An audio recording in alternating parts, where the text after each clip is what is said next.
Answering this statement, what distinguishes science from all other areas of knowledge is that its conclusions are provisional. Science can be recognized as an area of knowledge where its results and conclusions are subject to change. According to Oxford's dictionary, science can be defined as the intellectual and practical activity encompassing the systematic study of the structure and behavior of the physical and natural world through observation and experiment. According to the lecturer Robert Giuseppe, what mainly separates science from all other areas of knowledge is its difficulty to prove its truth. Charles Sanders questioned that in science, the term truth is something that can be proven by a pragmatic theory. The ways of verifying or proving wrong the truth are many and can differ. Although science can be seen as a provisional subject, its conclusions are constantly changed. It is not the only one that falls in its category.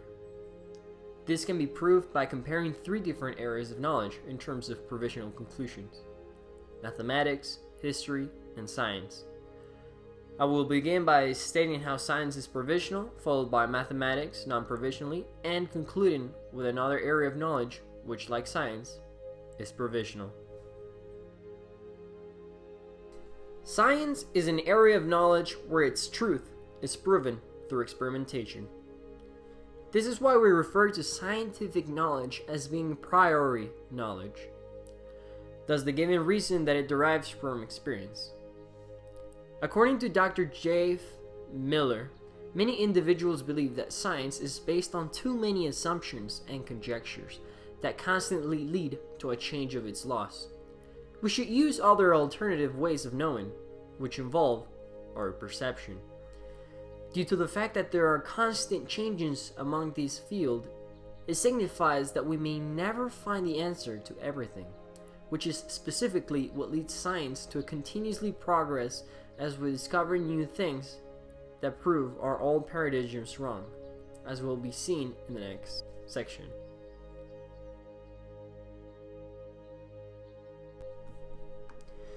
As humans, using a pragmatic way of knowing, concerned with what can be useful or what will work once in practice, makes scientists be filled with problems regarding this approach of knowing. On the other hand, by interpreting it as a pragmatic way of knowing, we realize that science is nothing else but uncovering the truth. We can end up with a truth that might not even end up being the final truth, but its discovery is more identified with its usefulness. Throughout the course of human existence and history, scientific theories have been and have certainly been disproved or changed until this day. For example, around 100 years ago, with the use of primitive telescopes, the Italian astronomer Giovanni Schiaparelli said that Mars had artificial canals and that they had been created by a supposed intelligent civilization on Mars. By the early 1990s, improved astronomical observations helped astronomers demonstrate that the canals were to be an optical illusion, and with today's modern high-resolution mapping of the Mars surface acquired from rovers and spacecraft, it shows no such features. In terms of science, we have to face and accept the limitations that our modern apparatus have. But we have to look forward and see what potentially we can do with them. In spite of the fact that science can be the response to many of our complications and drawbacks, it is basically based on envisage and predictions. This creates a quandary. Using the theory of relativity, we can estimate and predict that black holes do exist. Of course, this is only an educated guess, since we have never really seen an actual black hole in space. However, using mathematics to back up on the theory, it is the only way to show this. Additionally, although our predictions and calculations are all based on suppositions, such as the Mars, artificial canals, or the black holes, which we can't see but we can predict why and how they are there, we achieve a certain exactitude with today's limitations. But this makes our precision not meet perfectness levels, and since we try to achieve the completeness and flawlessness as a consequence, we end up building new theories and conjectures, thus removing other ones. This is what makes science provisional. The reason why scientists can predict the exact time of the year where Jupiter will be in the shortest distance of travel from Earth is because past scientists disproved the geometric model of the universe in which the center of the universe was Earth, and that everything orbited around it, thus adopting the model that we know today as the heliocentric universe, where the universe is expanding and Earth, not the center of it, orbits around the sun. Since physics and other sciences is what we use to learn and investigate the world and the confinements of space, it makes the knowledge and data we acquire to always turn out useful. Nevertheless, different from science, mathematics can be referred to as a static subject, since its theories don't change, but its complexity increases. Throughout history, we have had the same mathematical formulas for hundreds of years, and if we compare the mathematics that we used 1,000 years ago, we will find that the only thing that differences from its today's is that the year 2016, math is much more complex than it was, for example, in ancient Greece. Mathematics follows what would be a constant pattern and is not provisional. It's like comparing quantum mechanics with math studies at IB level.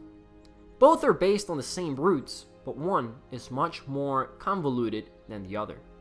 Mathematics is defined by the Oxford's Dictionary as the systematic treatment of magnitude, relationships between figures and forms, and relations between quantities expressed symbolically. Many years ago, mathematicians came up with figures and symbols that could be used for addition, subtraction, multiplication, etc. Until this very same date, these very functions are still useful, since we can rearrange and move around the symbols to represent patterns around us. As time goes by, for example, the symbols used will eventually change, but the expression and the outcome will be the same. The first mathematicians used different symbols and dialect to solve equations, and if we use today's symbolic numbers, we will find that the results are indeed the same. Mathematics only changes its sophistication as time goes by. Therefore, it can be said math is not provisional. Mathematics can be agreed to be the base of all sciences, since without it, the theory of relativity would be inexplicable. In regards to black holes, they can only be proven through mathematical annotations, since we have never really actually seen one.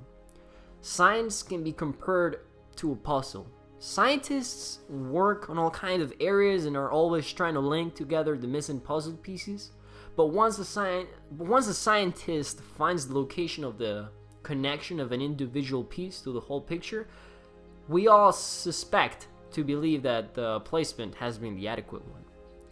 This causes more and more questions to appear, thus causing a potential provisional effect. In the field of mathematics, once something is found to be proven, no one really goes against it. The evidence can be seen. When Pythagoras found that a squared plus b squared equaled c squared, and eventually proved it with geometrical evidence that could be actually seen, no one contested it. Mathematics is explicitly different from science, since its outcomes are based on evidence that can be seen and tested on real-life situations. Science, unlike mathematics, is changing all the time. From thinking that the universe was static, we now embrace the universe was created by the Big Bang, and because of it, we believe that the universe is still expanding. We never saw the Big Bang, so who says that maybe it's another wrong theory? While Pythagoras' theory is seen and used every day. This is what causes science to be provisional and mathematics to be non-provisional.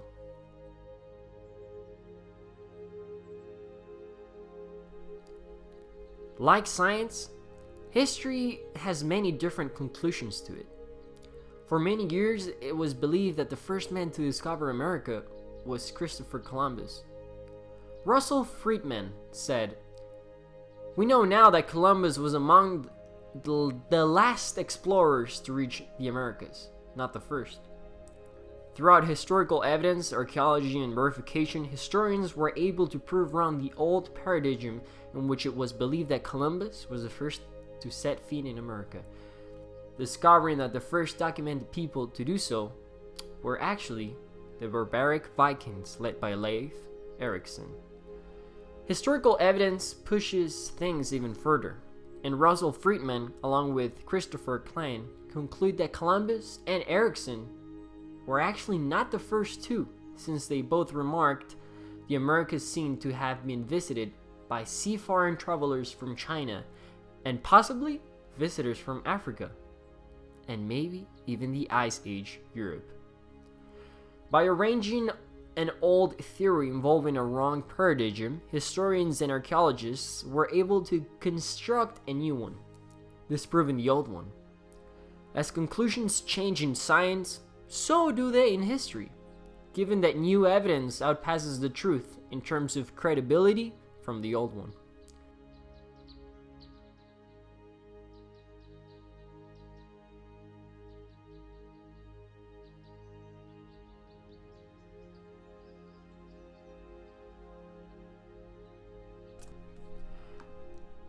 As K.P. Mohanan said, the response to the question illustrating the idea of what we may call provisional knowledge is, "I believe that we consider to be true until we find evidence to the contrary."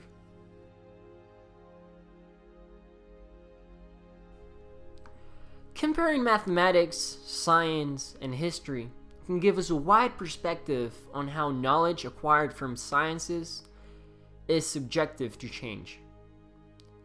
It can be agreed that science is not the only provisional subject, as history can be provisional as well, since it can have what we know as many conclusions. The declaration, what distinguishes science from all other areas of knowledge is that its conclusions are provisional, is true just to a certain extent. Science is provisional, but another area of knowledge, such as history, is provisional as well, thus contradicting the statement. Math is a static topic, since its theories don't change, but its complexity increases, while science can be changed and modified. We have to understand that science is not the only provisional area of knowledge, since we know that in other areas, like history, the truth is subjective to always change.